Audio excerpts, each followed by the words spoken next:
Mayor Adams, did you support SB 1070? I'm sorry? Did you support the Arizona law called SB 1070? I'm not familiar with it, sir. Well, let me explain, okay? SB 1070 challenged the federal government on its supremacy clause because we in Arizona wanted the government wasn't doing anything, so we thought we'll do this. We can't allow them to break laws. The Supreme Court ruled that struck it down. Now, it seems contraindicating here that you would have supported SB 1070, right, Mayor Adams? Based on the premise that you or would you violate the supremacy clause in regards to immigration? Would I Violate the supremacy clause? This is way over my head. Okay. I failed law. That's you know. That's okay. Mayor understanding. Johnson, would you have supported SB 1070, allowing Arizona to follow their own laws? Because that's what you're doing right here. Thank you, Congressman. We currently follow all federal law, all state law, and all local law. So we do not have any supremacy clause challenges that we're pursuing or maintaining. Okay. Well, it seems like you are. But Mr. Johnson, do you agree? The city of Chicago complies with all laws. Okay. Mayor Wu. I'm not familiar with that law because I'm focused on the city of Boston, but we follow all state, city, and federal laws in Boston. What happens when you get in conflict with them? Who do you support? The Constitution, as I understand it, doesn't require cities or police officers or anyone to follow their laws in conflict, follow federal laws in conflict with local laws or state laws. Okay, in the Constitution it says, and it's explicit, that the federal government has jurisdiction and supremacy over all immigration laws, right? I mean, I've heard it a number of times from my colleagues over here. We're the ones who can define that. We're the ones that have that. We just heard we want a comprehensive immigration policy. How can you get a comprehensive immigration policy when you're defining it from the very get-go? You're building it on false premises and false tenets. Respectfully, Congressman, you could pass bipartisan legislation, and that would be comprehensive immigration law. The false narrative is that immigrants in general are criminals, or immigrants in general cause all sorts of danger and harm. That is actually what is undermining safety in our communities. If you wanted to make us safe, pass gun reforms. Stop cutting Medicaid. Stop cutting cancer research. Stop cutting funds for veterans. That is what will make our city safe. Yes, thank you. I yield back. Don't you agree that the vaccine should have put into the fund or face liability issues? Because the people were used as guinea pigs. Do you believe in peer-reviewed science? Because there's another part that didn't get really reviewed very well. Well, I'll remind you again, we always have to do studies or clinical trials to figure out the risks and the benefits. That's a normal part in most of my career. I personally participate in clinical trials when I have the chance so that we can have the data and the knowledge to make wise decisions. For example, and get vaccinated so we're less likely to be dead. I get that, but why did you have to retract everything you said about ivermectin? Because your office came out against ivermectin. Now, I agree that there's some problems in the manufacturing of that dosage, but if in doubt, leave it out. Well, we didn't retract everything we had to say about ivermectin. And in fact, you posited that we had an attack against ivermectin. Drugs are not. I hope the courts are watching this right now because they ordered you to. If you look at the randomized trials of ivermectin, and there are many of them now, there is no benefit of ivermectin in the treatment of COVID. That's a statement, just a fact. I'm going to follow up on this because this exchange to me was extremely illuminating, because what we have here is the commissioner who's the head of the Food and Drug Administration, and then we get a drive-by spray of propaganda, disinformation, and ideological attacks. So let me try to sort some of this out, and maybe we'll help to illuminate why we have a Food and Drug Administration rather than leaving it to politicians in state legislatures or in Congress to make decisions based on ideological whim. The subcommittee today is meeting to hear the testimony on the impacts of the Department of Interior's remote and telework policies. We will examine the Department of Interior's telework and remote work policies and their effect on the delivery services to Americans. And to be clear, I recognize that telework and remote work can be useful in limited and well-defined circumstances. However, DOI has abused their excessive telework and remote work policies for employees at a time when even President Joe Biden is calling for a return to the office. My colleagues have cherry-picked the evidence to support their claim that we need to return to pre-pandemic telework postures. But most of the research shows that telework flexibility is a net positive for employers and employees alike. That's probably why a 2023 survey of House employees shows Republicans use it for their own staff. COVID opened our eyes to the advantages of telework. We can't and shouldn't ignore those lessons. And it's not so much about government agencies being unproductive. It is about being under-resourced, but also overwhelmed by Republican hearing committee gotcha agendas that refocus their energies on showing up and performing here rather than doing the work for the American people. A member of the other side of the aisle on this very committee called you a traitor and said, I quote, "In a better society, Quislings," referring to the leader of Norway during World War II who collaborated with the Nazis, "like the strange," I won't use the words used by our colleague, "General Milley would be hung," unquote. General Milley,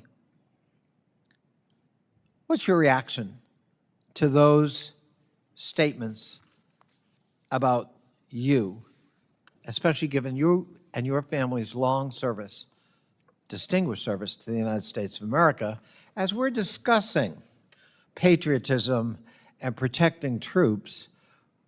I wonder how you respond to the kind of slander I've just read attributed to two prominent political figures. Obviously, I don't agree with the comments, but it's a free country and people can say what they want. But with all due respect, Congressman, I'm here for the families of Abbey Gate. I'm here for the families of those that served in Afghanistan, and I'll leave those comments, as much as I don't care for those comments, I don't agree with them.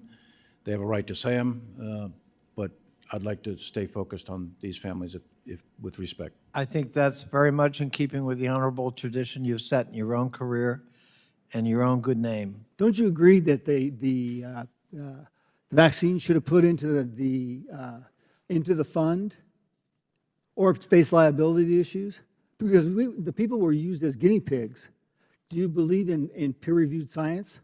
Because there's another part that didn't get really reviewed very well. Well, I'll remind you again, we always have to do studies or clinical trials to figure out the risks and the benefits. That's a normal part in most of my career. I personally participate in clinical trials when I have the chance so that we can have the data and the knowledge to make wise decisions. For example, and get vaccinated so we're less likely to be dead. I get that, but why did you have to retract everything you said about ivermectin? Because your office came out against ivermectin. Now, I agree that there's some problems in the manufacturing of that dosage, but if in doubt, leave it out. Well, we didn't retract everything we had to say about ivermectin. And in fact, you posited that we had an attack against ivermectin. Drugs are not. I hope the courts are watching this right now because they ordered you to. If you look at the randomized trials of ivermectin, and there are many of them now, there is no benefit of ivermectin in the treatment of COVID. That's a statement, just a fact. I'm going to follow up on this because this exchange to me was extremely illuminating, because what we have here is the commissioner who's the head of the Food and Drug Administration, and then we get a drive-by spray of propaganda, disinformation, and ideological attacks. So let me try to sort some of this out, and maybe we'll help to illuminate why we have a Food and Drug Administration rather than leaving it to politicians in state legislatures or in Congress to make decisions based on ideological whim. Now recognize Representative Presley from Massachusetts for 1 minute to introduce our next witness. Thank you, Mr. Chair. I'm proud to introduce Mayor Michelle Wu, a dedicated leader committed to making Boston a welcoming home for everyone, and the first woman and person of color to be elected mayor the city of Boston. For over a decade, I've had the privilege of working alongside Mayor Wu and witnessing her dedication to public service firsthand. She leads with compassion, she is innovative and inclusive. Under her leadership, Boston has become the safest major city in America, a city that is welcoming to families from all walks of life. Just weeks ago, she welcomed her newest family member, baby Mira, who is with us today, a beautiful reminder of the future she's working to build. Madam Mayor, I am grateful for your partnership, friendship, and leadership. Thank you for being here. Chairman Comer, Ranking Member Connolly, and members of the committee, my name is Michelle Wu. I am the daughter of immigrants, and since November of 2021, I have had the honor of serving as mayor of Boston. I'm proud to be here on behalf of our city, the police officers, first responders, city workers, the faith leaders, teachers, parents, and neighbors who partner every day to make Boston the safest major city in the nation. And I'm proud every day to work alongside the greatest police commissioner in the nation, Commissioner Michael Cox. Every year since I took office, we've set a new record low for gun violence in Boston. Last year, Boston saw the fewest homicides on record in the last 70 years. Those are the facts. And behind these record lows are historic highs. The most ever young people working paid summer jobs, the most pre-K seats at no cost to families, the most affordable housing built in a generation. We have invested in the kinds of opportunities that cultivate prosperity and eradicate crime. And the laws on our books promote the kind of community trust that keeps all of us safe. In Boston, our police department resources and taxpayer dollars go towards preventing and solving crimes. And when it comes to criminal matters, the Boston Police partner every day with state and federal law enforcement. But Massachusetts state law and the Boston Trust Act make clear that immigration is federal law enforcement's responsibility. We are the safest major city in the country because our gun laws are the strongest in the nation, because our officers have built relationships over decades, and because all of our residents can trust that when they call 911 in the event of an emergency or to report a crime, help will come. This federal administration's approach is undermining that trust. In the past month, I've met with residents and faith leaders in community centers and places of worship, asking my constituents what they want Congress to know. And what I heard over and over again was fear and frustration. I spoke with pastors whose pews are half empty on Sundays, doctors whose patients are missing appointments, teachers whose students aren't coming to class, neighbors afraid to report crimes in their communities, and victims of violence who won't call the police. And I now recognize the ranking member, Ms. Kamlager Dove. Thank you. Thank you, Mr. Chair. Let's be clear, telework and remote work works. Workers want it because it makes them more productive and reduces stress by avoiding commutes. It has been life-changing for parents, military spouses, people with disabilities, and others who have access to more job opportunities and better work-life balance. Employers want it because it helps attract the best talent. New mothers want it because it helps them manage postpartum depression, motherhood, and life, and getting to Congress. So let's continue to put this into perspective. We know now that 2023 was the hottest year on record by a wide margin, and the rate of warming over the past century has no precedent. We also had record-breaking temperatures in our oceans, with marine heat waves occurring all over the globe. Concentrations of carbon dioxide and methane, two major greenhouse gases, also hit new highs. And the consequences are all around us: extreme weather, floods, droughts, wildfires, new disease outbreaks. It's getting worse, and addressing it will require resources, coordination, and commitment on an unprecedented scale. 72% of the American people know that climate change is happening every day, not 4 times a year. But what are we here to do today? We are micromanaging where people's duty stations are and how often they have to commute. Luckily, Democrats and the Biden administration are pulling our weight. Under Democratic leadership, we passed the Inflation Reduction Act and the Bipartisan Infrastructure Law, which had historic investments for addressing the climate crisis. Now the Department of Interior is working diligently and effectively to implement them both. In my home state of California, Interior recently awarded about $295 million to protect the Colorado River Basin, enabling us to conserve up to 643,000 acre-feet of water through next year to better protect constituents against the impacts of historic droughts and the climate crisis. That kind of commitment is what it will take. And this type of action is what my colleagues on the other side oppose. The Biden-Harris administration is getting the work done, remotely, hybrid, and in person. Let's start with ivermectin, which I believe is an animal deworming agent that some people were advocating for use to treat COVID-19. Has this been approved as a form of treatment or a cure for COVID-19? No, it has not, if I may. I should also point out, it also has benefit for humans with worms, which is a huge problem in Asia. So it actually won a Nobel Prize because it's an amazing drug, both for animals and humans who have worms. And there was a good reason to think it may work in the case of COVID, and that's why, thankfully, the community, including the NIH, did a number of randomized clinical trials.